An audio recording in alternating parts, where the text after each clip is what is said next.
Oi, pessoal, tudo bem? Boa noite, sejam bem-vindos a essa live. Eu resolvi fazer essa live por alguns motivos.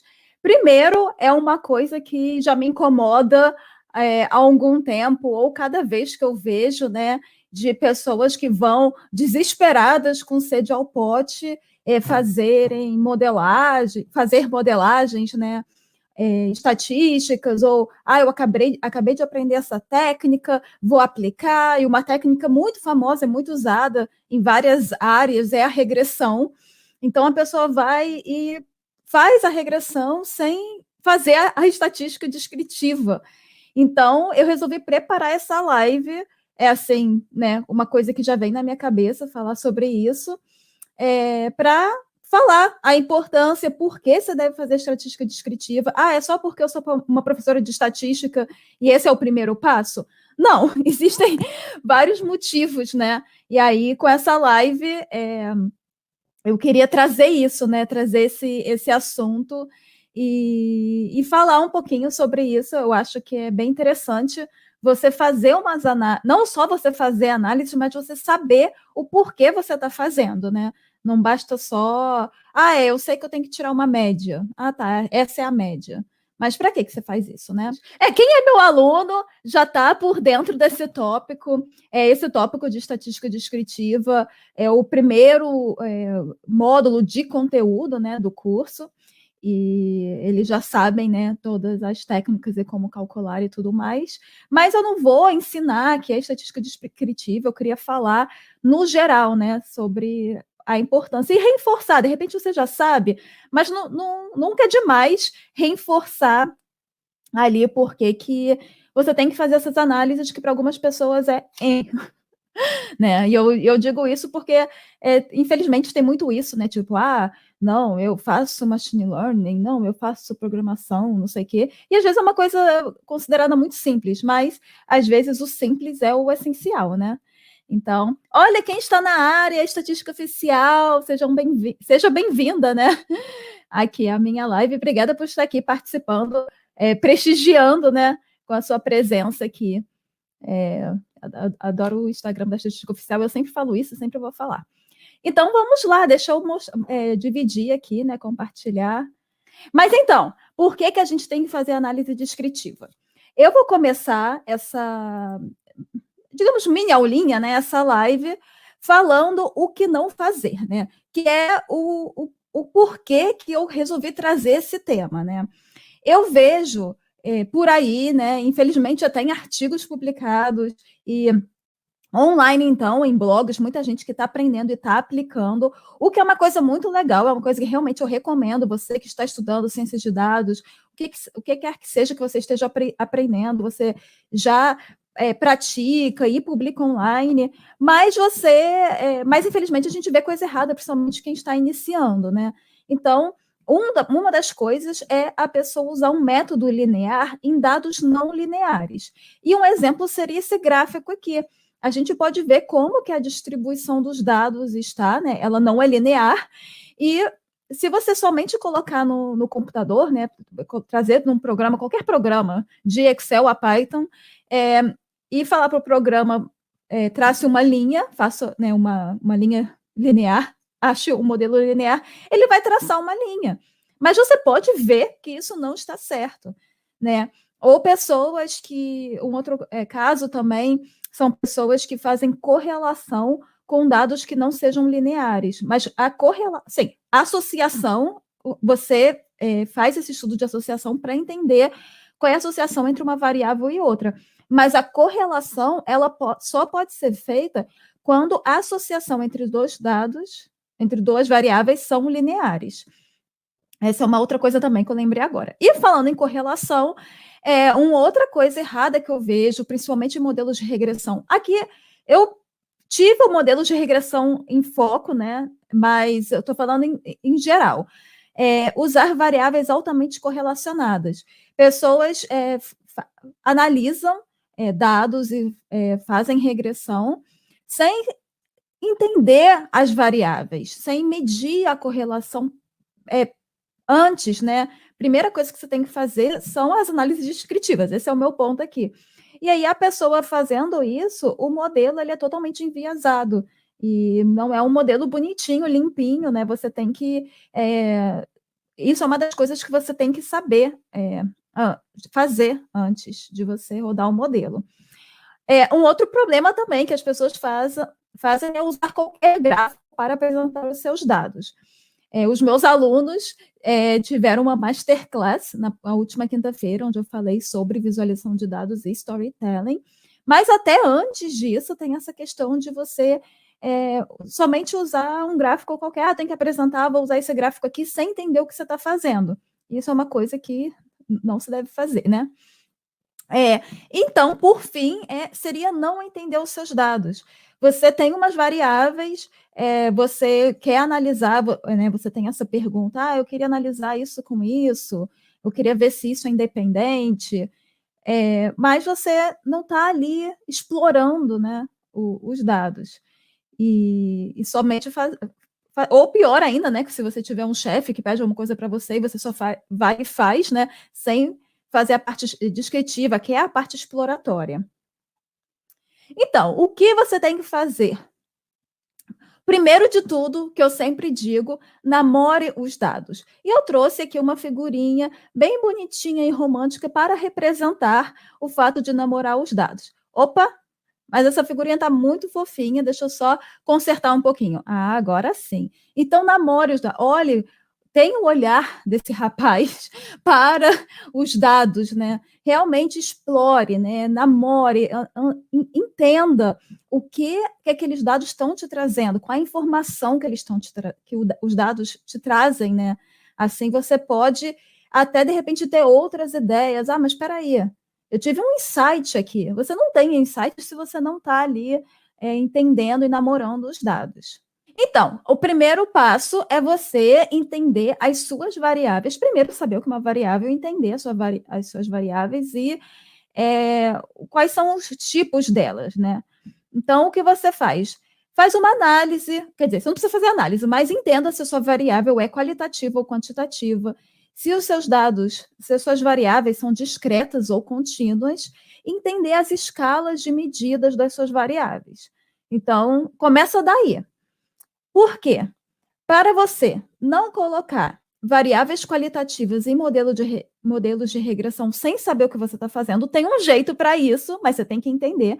Você não vai analisar se você tiver uma variável, por exemplo, cor. Você está analisando qual o carro que vende mais, né? Sei lá, você tem uma empresa de locadora de carros, você quer ver o que sai mais, e você quer ver quais são as características do carro que influenciam, né, ter o maior índice de locação. Só estou inventando esse exemplo agora. E aí, de repente, a cor influencia, de repente, os carros de cor prata saem mais, alguma coisa assim. E aí, com uma variável, né, uma coluna de cor, que você tem prata, preto, branco, azul, vermelho, você vai e coloca isso na sua regressão. E o pior, depois você ainda quer analisar. Então, você tem que saber, claro que tem um jeito de você colocar variáveis qualitativas, mas você tem que saber como fazer isso, não só jogando do jeito que está. Mas aí, primeiro, você tem que saber o que o seu dado, que é a sua variável, é qualitativa. Também você tem que saber usar um método de visualização apropriado. Eu comentei sobre você não usar qualquer gráfico para apresentar os seus dados, mas, além disso, você também tem que saber qual é o método de visualização apropriado para cada tipo de variável e suas escalas de medidas. E também é importante você entender a distribuição dos seus dados para você saber qual é a análise adequada a cada um. Você não quer pegar um negócio, digamos, um modelo, né, ou uma análise, ou um cálculo de probabilidade, e sair aplicando nos seus dados de forma errada. Você não quer ter um trabalho de fazer um negócio que o resultado vai ser errado. Você quer fazer certinho desde o começo, né?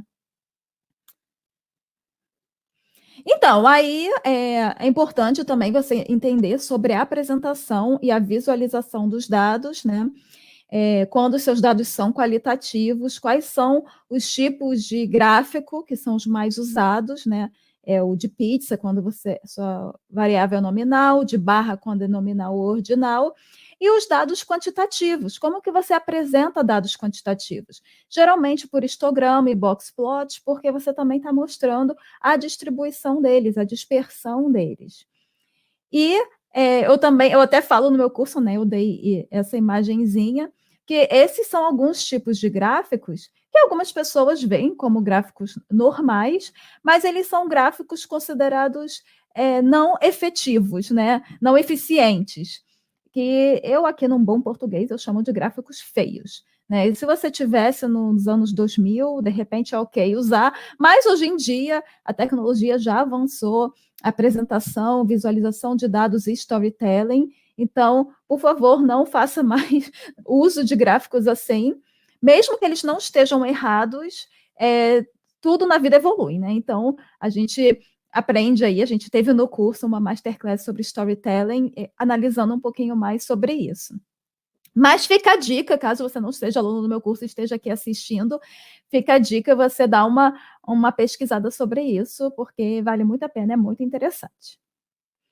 E aí, é importante você saber as medidas de tendência central, que é o quê? Que você, para você saber o que está ali no centro do seu conjunto de dados, né? Na sua variável, o que está ali no meio. E as medidas de tendência central usadas são média, mediana e moda, né? Geralmente, estatística meio que começa daí, você entender essa medida central, mas não só isso, você saber quando usar qual.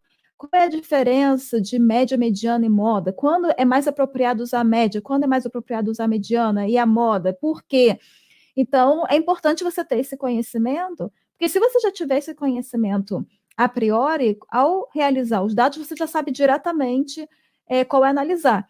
Claro, até no Excel, você aperta um botão, você já tem essa informação, média, mediana e moda, é uma coisa muito fácil. Mas não é só obter a informação, mas saber qual é a certa de usar e por quê, né? Por que quando você vai apresentar, não sei, uma informação sobre a renda, né, o pagamento de salários na sua empresa. Você tem uma empresa com 200 funcionários e você coleta dados sobre o salário dos seus empregados. Se você não quiser dar todos os dados, né, mas quiser apresentar ali na média quanto que um ganha, você vai apresentar a mediana. Por quê? Então, é importante você saber. Ou será que, de repente, no seu caso, seria mais apropriado usar a média em vez da mediana? Então, é importante saber, ter esse entendimento, né? E, assim como você entendeu que está no centro de uma variável, né, do seu conjunto de dados, você também entender a dispersão. O que é a dispersão? É a extensão. Os seus dados, eles são mais espalhados ou eles são mais concentrados? E quais são as medidas que você usa, né? Tem várias, mas as 3 mais usadas, aliás, tem 2 mais usadas, que são variância e desvio padrão, elas são até conectadas, mas também tem a amplitude, né? A amplitude, ela está te mostrando a amplitude dos seus dados. E isso é importante porque se eu falo para você a média de salários dos empregados da minha empresa, eu não sei se, vamos supor, na média ali, sei lá, R$ 5.000 por mês, mas a maioria ganha ali em torno de 5.000, ou tem um que ganha R$ 100 e um que ganha, sei lá, 50.000 por mês. Então, você entender essa dispersão. Claro, esse é só um exemplo assim que vem na minha cabeça agora, mas qualquer coisa que você esteja analisando, você quer saber como que os seus dados estão concentrados. E você faria o uso da medida de dispersão. E aí, falando na medida de dispersão, também falo sobre a distribuição dos dados. Eu espero que o gráfico tenha ficado bom aí dessa vez. Das outras vezes que eu trouxe gráfico, eles ficaram pequenininhos. Esse é um exemplo de gráfico horrível, né? Um gráfico da internet, por favor, nunca use isso.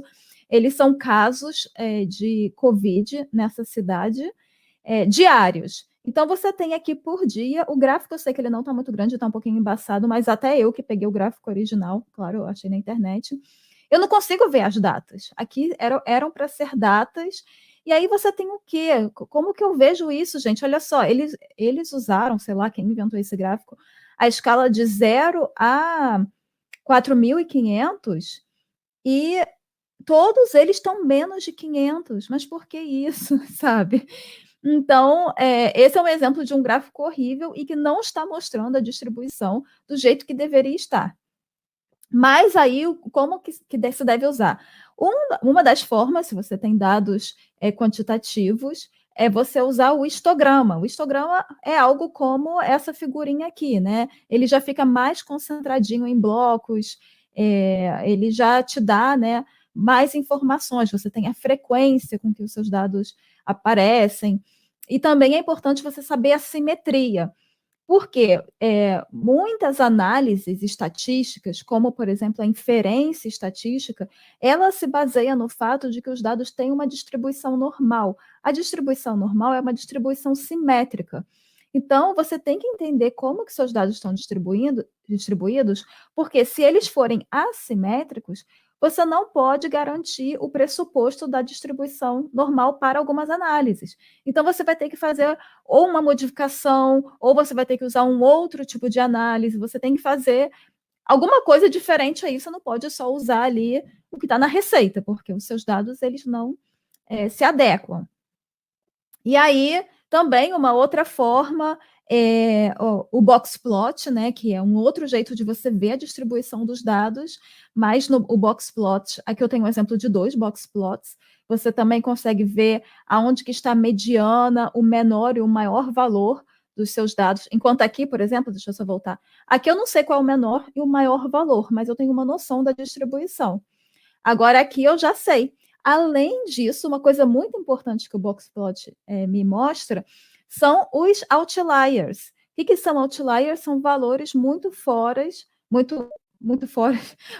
distantes da maioria dos dados ali. E o Boxplot ele já me dá isso.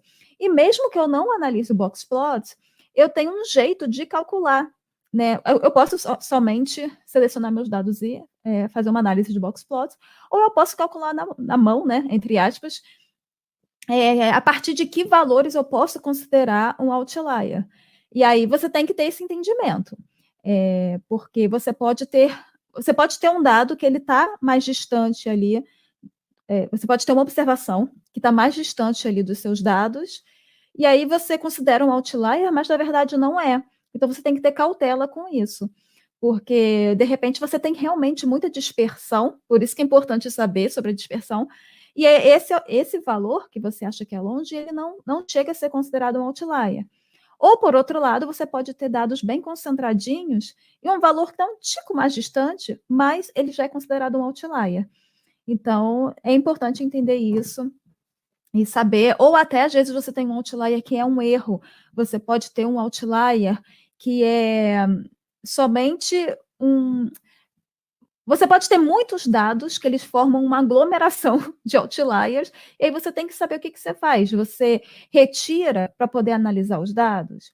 Ou você considera, porque eles são representativos da sua população. Se eles são representativos da sua população, você tem que ver como que você vai trabalhar com esses valores. Tem uma pergunta aqui do Rodrigo. Uma distribuição normal é apenas quando há a mesma quantidade de um lado e de outro, aquele famoso espelhamento. Ou podemos considerar uma pequena diferença entre os lados? Essa é uma boa pergunta, porque muita gente confunde. A distribuição normal, ela é aquela distribuição com espelhamento contínua, com espelhamento, né? Em forma de sino, né? Pelo menos em inglês, assim que eles falam, aquela formato de sino. Essa é a distribuição normal, ela sim tem que ser bem simétrica. Porém, muitas análises que a gente faz, a gente considera como um pressuposto ter uma distribuição aproximadamente normal. Então, você não precisa ter aquela normal, linda e perfeita.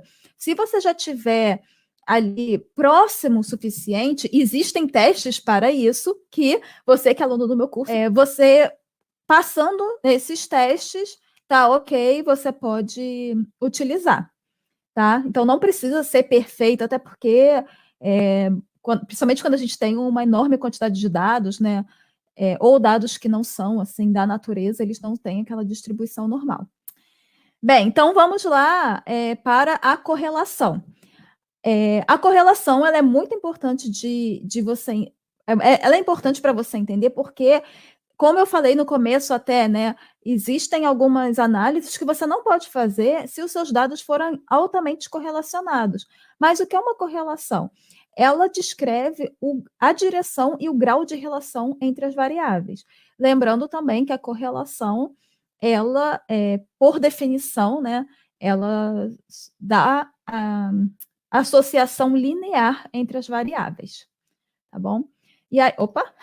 E aí eu tenho até essa figurinha que é do meu falecido Instagram, eu tirei de lá, e aí é tipo uma reguinha que já tem 1000 informações em uma, né?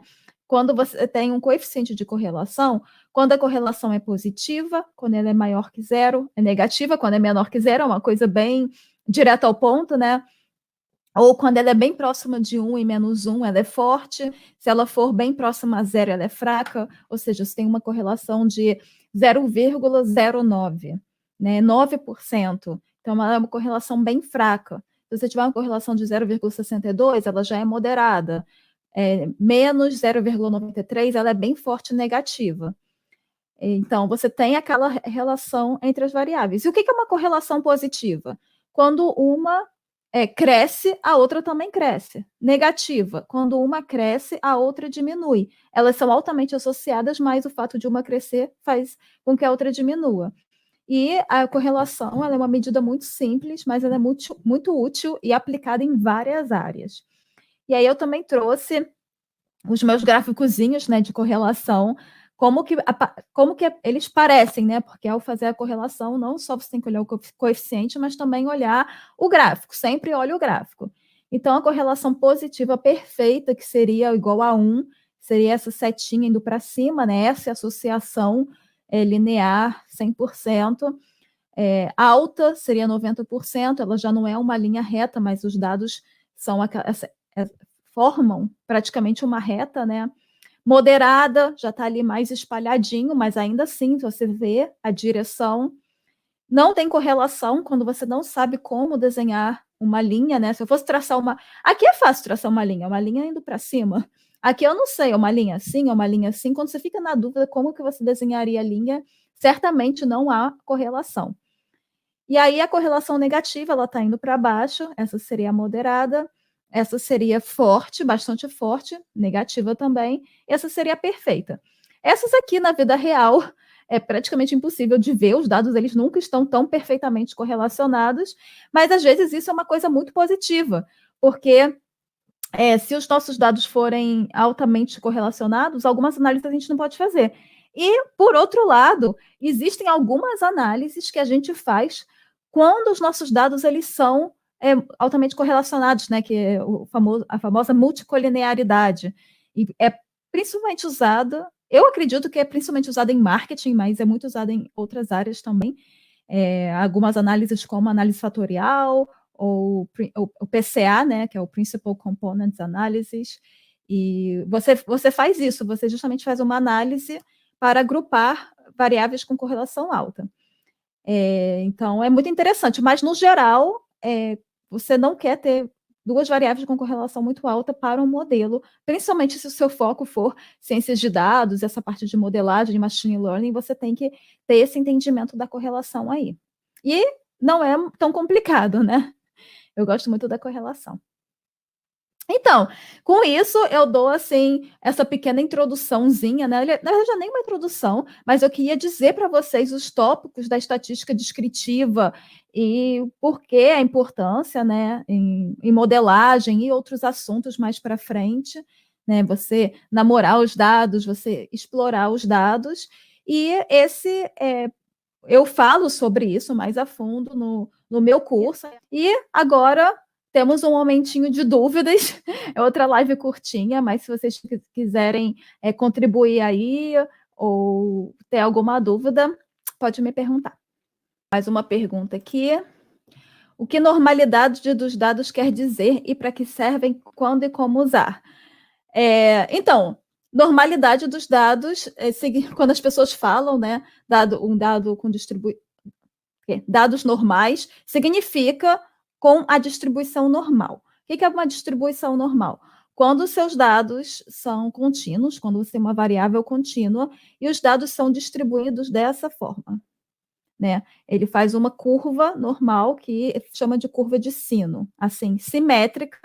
O que é simétrica? Se você cortar no meio, um lado é como o outro, como se estivesse olhando num espelho. E os dados serem normais, eles são muito úteis, porque tem muitas análises que você pode fazer a partir desse pressuposto.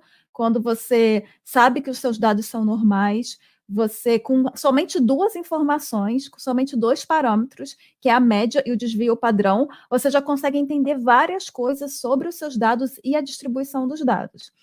E os dados serem normais, eles, como eu estava falando, né, eu meio que abri um parênteses, você usa essa informação como um pressuposto para outras análises mais avançadas, né? Por exemplo, modelos de regressão, eles se baseiam que os seus dados são normais. Aí, se os seus dados não forem normais, o que você faz? Tem outros modelos que você pode fazer. Ou você pode ajustar os seus dados para que eles fiquem normais. Então é isso, gente. Obrigada por estarem aqui. Eu espero que a live tenha sido útil de alguma forma. Qualquer comentários e sugestões, deixem aqui uma mensagem aqui embaixo.